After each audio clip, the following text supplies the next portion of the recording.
Quand j'avais 20 ans, je croyais que renoncer au monde me sauverait. Je regardais autour de moi et je voyais des gens qui souffraient. Des gens qui se battaient pour de l'argent, pour de l'amour, pour une reconnaissance qui n'arrivait jamais vraiment. Et moi, je pensais avoir trouvé la réponse. Aujourd'hui, je suis vieux. Et je comprends que je fuyais simplement la vie. Ce que je vais vous dire, je ne l'ai jamais dit à personne. Pas à mes frères au monastère. Pas aux pèlerins qui venaient chercher une réponse. Pas même à moi-même, pendant très longtemps. Parce que certaines vérités font trop mal pour être regardées en face. Mais j'ai atteint un âge où les silences coûtent plus cher que les mots. Je m'appelle frère Antoine. Et j'ai passé 53 ans dans un monastère. 53 ans à prier. 53 ans à me taire. 53 ans à fuir quelque chose que je n'avais jamais eu le courage de nommer. Et si j'avais su cela à 20 ans? Je ne serais jamais devenu moine. Je suis né dans un village du Massif central, dans une maison où le silence était la règle. Pas le silence de la contemplation. Non. Le silence de ceux qui ont décidé de ne plus se parler pour éviter de se faire du mal. Mon père était un homme dur. Pas violent, pas cruel au sens propre, mais absent d'une façon qui faisait plus de dégâts que les coups. Il était là, physiquement. Il s'asseyait à table avec nous, dormait dans la même maison, travaillait pour nous nourrir. Mais son regard ne s'arrêtait jamais vraiment sur nous. Comme si nous étions des fantômes dans son propre foyer. Ma mère aimait, j'en suis convaincu aujourd'hui. Mais son amour ressemblait à de la discipline. Elle exprimait son affection à travers les repas qu'elle préparait, les vêtements qu'elle réparait, les règles qu'elle imposait. Je ne me souviens pas qu'elle m'ait dit qu'elle m'aimait. Pas une seule fois. Ce n'était pas dans ses habitudes. J'étais un enfant sensible. Trop sensible, disait-elle. Je pleurais facilement. Quand un camarade se moquait de moi, je pouvais y penser pendant des semaines. Je vivais dans ma tête. Je lisais beaucoup. Je m'inventais des mondes intérieurs où les choses avaient un sens, où la souffrance servait à quelque chose. C'est peut-être pour ça que la religion m'a atteint si profondément. J'avais 14 ans la première fois que je suis entré dans une abbaye. Je me souviens encore de l'odeur, cette odeur d'encens et de pierre froide, ce mélange de vieux et d'éternel. Je me souviens du silence de la chapelle. Un silence différent de celui de ma maison. Un silence habité.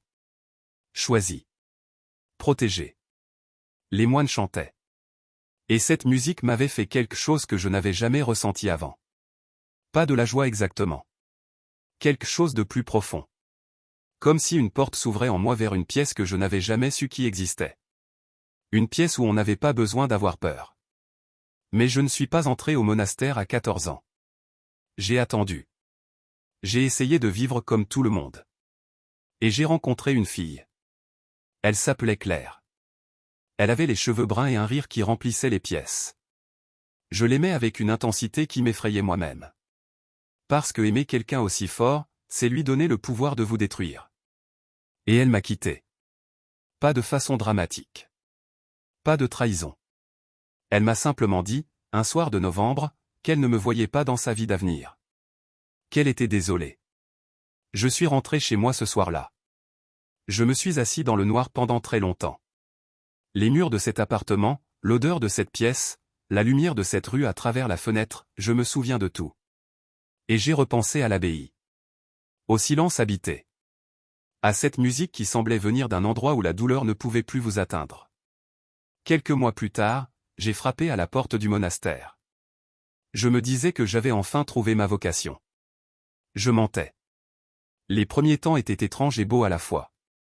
Se lever à 4 heures du matin pour les vigiles.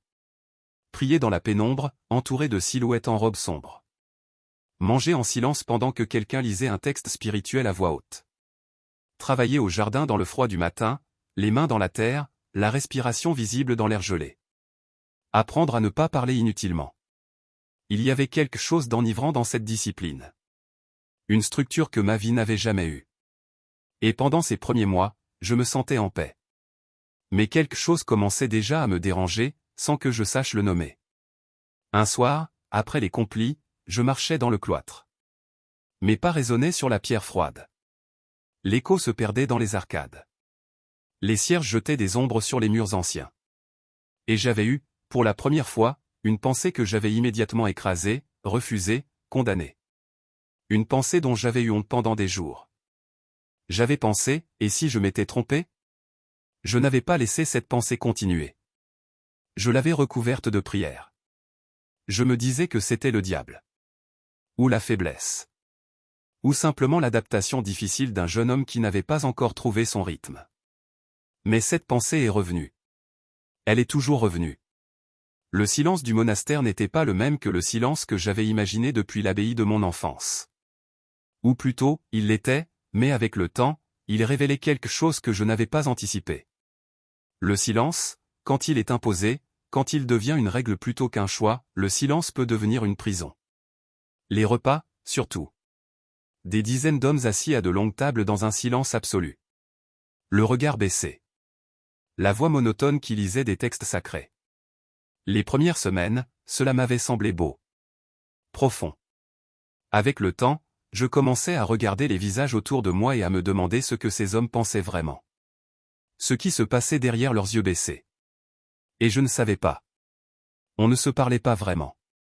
On priait ensemble, on vivait côte à côte, mais on ne se connaissait pas. Quand on cesse de parler aux autres pendant trop longtemps, on finit par ne plus se comprendre soi-même.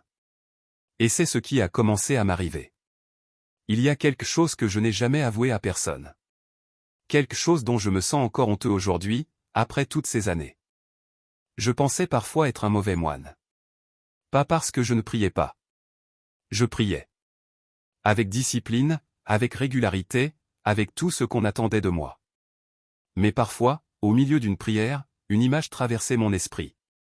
Une image ordinaire. Une cuisine éclairée le soir. Une voix de femme dans une autre pièce. Un enfant qui court. Et je me demandais si Dieu voyait ma lâcheté derrière mes prières. Est-ce qu'il voyait que j'étais là pour les mauvaises raisons? Est-ce qu'il savait que ce que j'appelais dévotion était peut-être, au fond, de la peur déguisée en foi? Je n'osais pas répondre à ces questions. Je les enfouissais. Et je continuais. Les années passaient. J'avais prononcé mes vœux définitifs à 25 ans. Obéissance, chasteté, stabilité. Ces trois mots qui engagent une vie entière. La chasteté, je l'avais vécue au début comme une libération. Je n'aurais plus jamais à risquer d'aimer quelqu'un et d'être abandonné. La solitude choisie me semblait infiniment préférable à la solitude subie. Mais les années avaient révélé quelque chose que je n'avais pas prévu. Ce n'était pas seulement le désir physique qui s'éteignait lentement. C'était autre chose. Un besoin plus profond. Le besoin d'être connu par quelqu'un. Vraiment connu. Pas comme frère Antoine, le moine exemplaire. Mais comme Antoine, l'homme, avec ses doutes et ses peurs et ses petites lâchetés. Le besoin d'avoir quelqu'un qui sache qui vous êtes vraiment, et qui reste quand même. Ce besoin-là, aucune prière ne pouvait le combler. Il y avait aussi une autre chose. Une chose plus difficile encore à admettre. Je regardais parfois les ouvriers du village avec une étrange jalousie. Les jours où nous sortions pour des raisons pratiques, je les voyais travailler, rire entre eux, s'interpeller par leurs prénoms. Je les voyais rentrer chez eux le soir avec leur manteau de travail et leur fatigue ordinaire. Et j'enviais quelque chose d'invisible. Quelque chose que je n'arrivais même pas à nommer précisément. Pas leur argent. Pas leur confort. Quelque chose de plus simple et de plus fondamental. Leur droit à la vie ordinaire. Cette pensée me remplissait de honte. Un moine ne jalouse pas les hommes du monde. Un moine a choisi quelque chose de plus haut. C'était ce que je croyais. C'était ce que je me répétais. Mais la honte elle-même était une réponse. On n'est pas honteux de désirer ce à quoi on a vraiment renoncé. On est honteux de désirer ce qu'on n'a jamais voulu vraiment lâcher. Et puis il y avait eu ce moment. Ce moment qui a tout changé. J'avais peut-être 45 ans. C'était un dimanche après-midi d'été. Nous traversions un village. Les gens étaient dehors, les cafés avaient sorti leurs chaises, des enfants couraient dans la rue principale. Et je les avais vus. Un homme et une femme assis à une terrasse. La quarantaine peut-être, les tempes légèrement grises. Ils ne faisaient rien d'extraordinaire. Ils buvaient quelque chose de frais, ils parlaient, ils riaient. Et à un moment, la femme avait posé sa main sur celle de l'homme. Un geste simple, inconscient presque. Le genre de geste qu'on fait quand le contact de l'autre est devenu aussi naturel que respirer. J'avais regardé ailleurs immédiatement. Comme on regarde ailleurs quand on voit quelque chose qu'on ne devrait pas voir. Ou qu'on ne supporte pas de voir. Cette nuit-là. J'ai fait quelque chose que je n'avais pas fait depuis 20 ans. J'ai pleuré. Dans le noir de ma cellule, les mains sur le visage, en silence pour ne pas réveiller les autres. Pas des larmes de prière, pas les larmes nobles dont parlent les mystiques. Des larmes ordinaires. Des larmes de quelqu'un qui vient de comprendre quelque chose qu'il ne pouvait plus feindre de ne pas avoir compris. J'avais regardé ce couple et j'avais reconnu ce que je n'aurais jamais. Pas un luxe. Pas un plaisir. Quelque chose d'essentiel. Quelque chose d'humain. Et dans ce moment, j'ai compris que la paix ne se trouve pas en quittant le monde. Elle se trouve en apprenant à vivre dedans. Le lendemain matin, au moment des laudes, j'avais chanté comme d'habitude. Mes frères ne savaient pas. Personne ne savait. J'avais remis le masque. Je me sentais vide même après des années de prière. Et pourtant je continuais. Parce que c'est tout ce que je savais faire. Je mentais aux autres. Mais surtout à moi-même. Quand les novices venaient me voir, cherchant un conseil sur leur vocation, je leur parlais de la beauté de la vie contemplative avec une conviction que je ne ressentais plus tout à fait. Je leur parlais de la paix du silence, de la profondeur qu'on trouve dans le renoncement. Et tout ça était vrai, à un certain niveau. Il y avait vraiment des moments de grâce. Mais je ne leur disais pas le reste. Je ne leur disais pas les matins où je me réveillais avec un vide dans la poitrine que je n'arrivais pas à nommer. Je ne leur disais pas que je me sentais vide parfois, même après des années de prière. Je ne leur disais pas la sensation étrange de regarder mes propres mains vieillir et de me demander ce qu'elles n'avaient jamais tenu. À un certain âge, j'ai commencé à penser aux enfants que je n'aurais jamais. Ce n'était pas une obsession.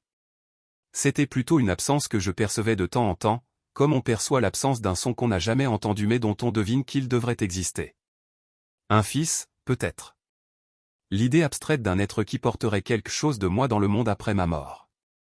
À qui j'aurais pu transmettre non pas de la sagesse, mais simplement cette façon de regarder le ciel au crépuscule que j'avais depuis l'enfance. Et je pensais à une vieillesse imaginaire. Celle d'un homme ordinaire qui vieillit avec quelqu'un. Qui peut toucher la main de cette personne? Qui sait que quelqu'un remarquera quand il ne sera plus là? Au monastère, la communauté vous survit. Les prières continuent. Mais personne ne vous pleure vraiment, parce que vous avez appris à ne pas vous attacher, et à ne pas laisser les autres s'attacher à vous. C'est une forme de disparition très douce. Très propre. Et très seule. Il y a une scène que je n'oublie pas. Un matin de novembre.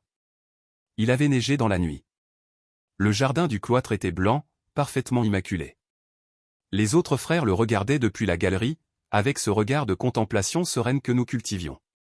Et moi, pour une raison que je n'arrive toujours pas à expliquer, j'avais eu envie d'aller m'allonger dans cette neige. De sentir le froid sur mon dos. De regarder le ciel gris depuis le sol. De faire quelque chose d'inutile, d'enfantin, d'humain. Je ne l'avais pas fait. Ce n'était pas dans la règle. Et c'est peut-être là que réside le vrai dommage. Pas dans les grandes absences. Pas dans l'amour ou les enfants. Non, le vrai dommage, c'est dans ces petites choses. Les impulsions étouffées. Les rires retenus. Les larmes que j'ai appris à ne plus pleurer. Cette façon de regarder la neige et de ne pas s'y allonger. On perd quelque chose quand on cesse de suivre ses impulsions les plus innocentes. On perd un fil. Un fil qui nous relie à ce qu'on est vraiment, sous les rôles et les règles et les identités construites. On peut consacrer sa vie à Dieu. Et malgré tout, passer à côté de soi-même. Je n'accuse pas le monastère. Je n'accuse pas la religion. Il y a des hommes et des femmes qui ont vraiment trouvé leur chemin dans cette vie, qui sont entrés pour les bonnes raisons, avec une vocation authentique. Ce n'était pas mon cas. Je n'avais pas choisi Dieu. J'avais fui la vie. Le problème, ce n'était pas le monastère. C'étaient les raisons pour lesquelles j'y étais entré. J'étais entré pour ne plus avoir peur. Mais la peur ne disparaît pas parce qu'on change d'endroit. Elle vous suit. Elle prend simplement un autre visage. Je croyais sacrifier mes désirs. En réalité, je sacrifiais ma vie. Je ne regrette pas d'avoir cherché Dieu. Je regrette d'avoir utilisé Dieu comme une excuse pour ne pas me chercher moi-même. Si vous avez 20 ans. Si vous regardez votre vie et que vous ressentez ce poids, cette inadéquation, cette envie de tout quitter pour quelque chose de plus pur, Attendez. La douleur que vous ressentez n'est pas la preuve que vous n'êtes pas fait pour la vie ordinaire. C'est la preuve que vous êtes humain. Ne confondez pas la douleur avec la vocation. Ne transformez pas votre peur en destin. Et surtout, ne quittez pas la vie avant d'avoir vraiment essayé d'y vivre. Le plus dangereux n'est pas de souffrir. C'est de construire toute sa vie pour éviter de souffrir. Et de se réveiller vieux en comprenant ce qu'on a manqué. Le sino va bientôt sonner. C'est l'heure des vêpres. Je vais me lever, rejoindre mes frères dans la chapelle, chanter les mêmes psaumes que je chante depuis plus d'un demi-siècle. Si j'avais compris cela à 20 ans, je serais peut-être devenu un homme différent.